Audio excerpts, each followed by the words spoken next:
Trade République, la banque pour mieux dépenser, épargner et investir présente Sud Radio, les incontournables de l'argent. Thomas Binet. Bienvenue dans le nouvel épisode d'Oser investir, les incontournables de l'argent. Je suis accompagné par notre expert Mathias Bassino, directeur des marchés européens de la néobanque Trade République.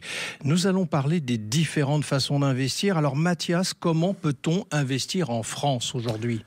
Alors en France, on a la chance d'avoir plusieurs enveloppes, ce qu'on appelle des enveloppes fiscales, plusieurs types de comptes dans lesquels on peut investir. Alors, on a d'abord, avant toute chose, le placement préféré des Français, l'enveloppe préférée des Français, pour être précis, l'assurance vie. Il y en a plus de 18 millions de Français qui en détiennent, 38 millions de bénéficiaires, donc c'est vraiment immense. 2000 milliards d'euros déposés dessus, c'est vraiment le placement préféré des Français. De l'autre côté, l'assurance vie. Là, vous avez besoin d'un assureur, c'est important de le noter. Ensuite, vous avez également le plan épargne en action, le fameux PEA, que beaucoup d'Européens nous envient d'ailleurs, c'est une des rares choses que les Allemands nous envient. Le PEA, vous en avez 7 millions en France et ça permet d'investir dans des actions européennes et françaises en payant moins d'impôts au bout d'une détention d'au moins 5 ans. Donc c'est un outil pour investir en bourse principalement, alors que dans l'assurance vie, vous pouvez mettre encore plus de choses. Enfin, vous avez le compte titre ordinaire qui séduit de plus en plus de Français ces dernières années et qui lui permet d'investir dans des actions, des ETF, des produits dérivés, toutes sortes de produits financiers du monde entier. Enfin, le dernier arrivé, c'est le plan épargne retraite qui, lui, vous permet de réduire vos impôts cette année si vous épargnez pour votre retraite.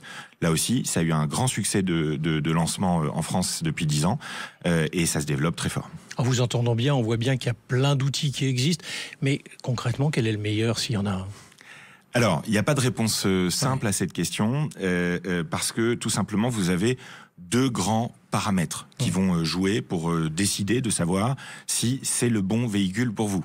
Le premier paramètre, c'est la fiscalité. Quel usage voulez-vous faire de cet investissement ? Est-ce que c'est un investissement à court terme ? Est-ce que c'est un investissement à long terme ? Est-ce que c'est quelque chose que vous voulez transmettre à vos enfants ? En fonction de ça, différentes fiscalités s'appliquent sur les différents types de comptes et vous pouvez choisir celle qui correspond à votre projet. Ensuite, attention aux frais, parce qu'il n'y a pas que la fiscalité qui impacte négativement le rendement de votre épargne, il y a aussi les frais. Dans l'assurance vie, ça peut aller jusqu'à 2-3% de frais annuels et venir gréver sérieusement le rendement de votre épargne. Donc faites bien attention à avoir un calcul d'intérêts composés et de frais composés.